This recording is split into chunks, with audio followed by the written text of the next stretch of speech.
Assalomu alaykum kuzatuvchilar, biz hozir Andijon viloyati Chinobod shaharchasiga yana bir bora keldik.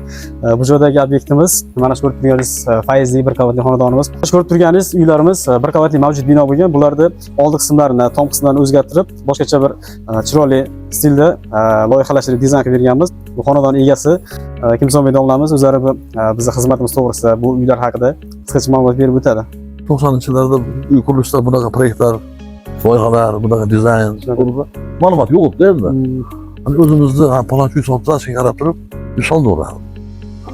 Mana 2021-2002-yillar kelgandan keyin dizaynlar, proyektlar, qurilishda o'tishlar bo'lib, hani o'zi xohlagancha solgandan ko'ra bu bilan qilinganda ancha tejamkorlik, aytilgan narsa joyiga chiqadigan. Albatta. Masalan 20 mingdan chiqarib beradiki, aytilgan mahsulotlar ham buncha betonga buncha ketadi, buncha qish ketadi degan narsa hammasi hisob kitob bilan borlar ekan. Men xursand bo'lganim sani o'zidagi chiqishlar bor-ku. Uni qaytadan buzib, yana qaytadan nima qilib yurmas ekansiz uni. Proyekt ketsa hammasi. Hech qanday qiyinchiliksiz hammasi.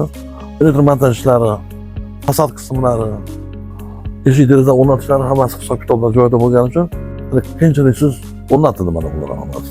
Baribir hozir siz bildingizki, mavjud uyni loyiha bilan qilgan, misol uchun yurtdoshlarga aytishingiz mumkin.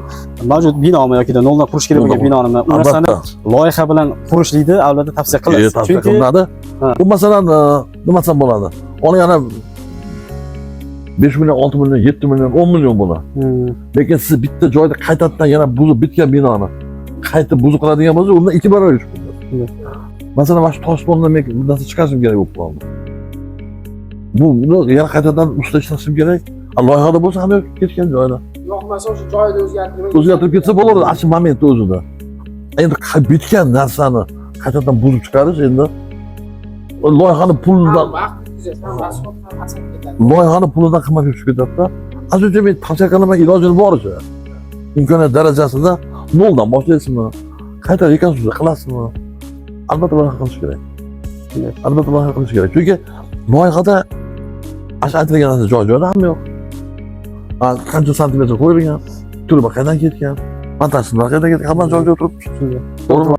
Yaxshi sifatlarda ishlatildi, komiljon. Shunday.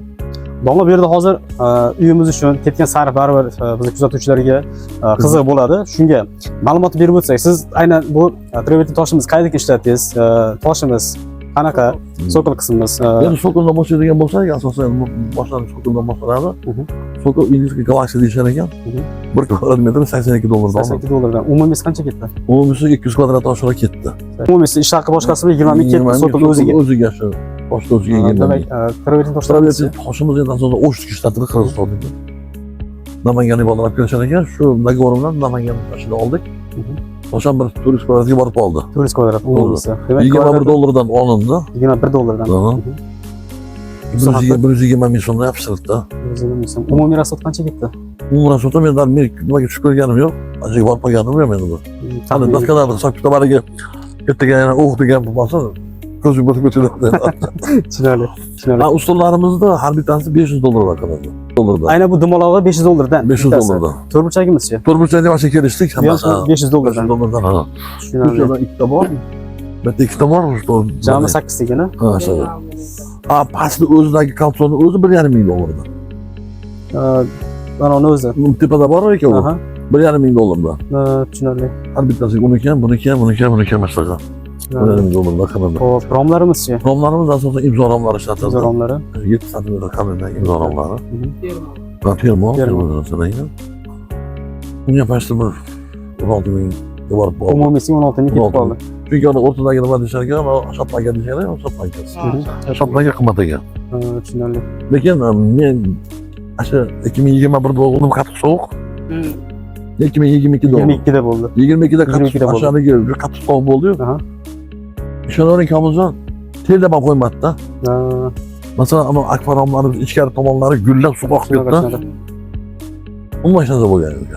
Demak, bu yerda realniy imzoni sinovdan o'tgani va reklamasi ketyapti bu joyda. 2022 sanab ko'rdik komiljon. Anomal sovuqda. Anomal sovuqda sanab ko'rdim. Masalan, akvaryumlarning ichkarilari shunday suv bo'lib oqib ketdi, og'irlab ketadi. Lekin bittadan o'tib qo'ygan gaplar. Boshi zo'r. Boshi zo'r. Endi bu 7 santimetr qilib, bilmayman endi uni ani qo'yganlar qanaqa bo'lar ekan, imzonomlar ham. Bolalar ham yaxshi hammasi kelib, telefon qilsangiz, bir qator bir yerda kelib, maza qilib ketyapti. Maza qilib ketyapti. Mana shunday kvadrati $200 atrofiga to'g'ri kelar ekan demak, $280 atrofiga to'g'ri keladi. Ha, shag'aloq to'g'ri keladi. Endi hozir bu mash aspetda narx yo'q edi. Rangini ham o'zimiz tanladik. Aytib usulda shunaqa bo'ldi. Nimalar ham bunaqa ko'piniki Google bo'lar ekan, ochiladiganlar har bo'lar ekan. Oddiyroq qilib. Albatta oddiysi. Endi oddiy chiroyli, ha. O'zi loyihada ham mana shu holat berilgan. Shu holatda berilgan, to'g'ri, metrga hammasi santimetr qo'yilgan. Shunday bu Keyin qo'ldan olib keldim. Rossiyskiy materialdan 4 millimetrlik, 4 mikronlik. 4 mikronlikdan oldim. Bolalar o'zlari haligi bir ko'targaningizda, masalan 8 metrlikda. Bemalol ko'taraversa ekanda, agar 3 mikron, 2,5 mikron bo'ladigan bo'lsa, o'rtaga tayanch berish kerak ekan.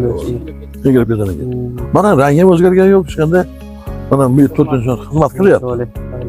Bundan keyingisi slipam endi o'ziga o'sha bir nima ekan endi bir. Albatta uni ham. U ham har xil bo'lar ekan endi. Bu qalinligi bo'lar ekan, buni materialni nimaga isboti ham keyin. Namanganlik ustalarning jariga nima ekan, fikr berishdi. Men ham ancha-munchaga borib qoldim ham, $1000 Mana shu bizning studiyamiz haqida va shu sizga ko'rsatgan xizmatlarimiz haqida bir yurtdoshlarimizga qisqacha bir ma'lumot bersangiz. Albatta, loyihadan minnatdorman. Mana ukamiz anchagina shu ishlarga yordam berdi.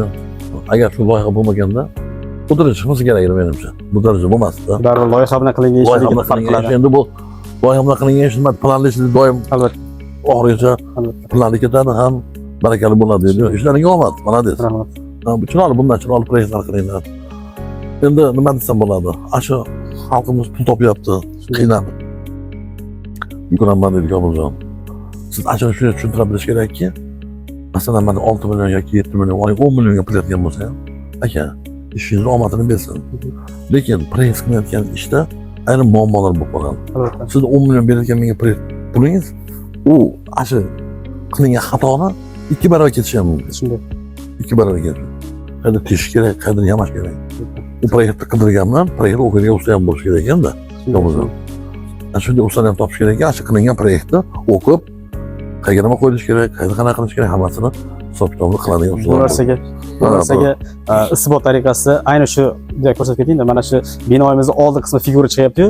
Mana shu qismini o'zi orqasi mavjud bino bo'lgan, buni tagi qismiga alohida beton quyib chiqish kerak bo'lgan, konstruksiya qilib. Mana shu yerda muammo bo'lganda, ular oldiga simlar tashlab ketganda, podushkaga. Bunday xatolik bo'lgan. Domlam aytgandek, xuddi shunday loyihani chizish boshqa, uni amalda bajarayotgan ustani o'zi ham qurishni biladigan inson bo'lishi kerak.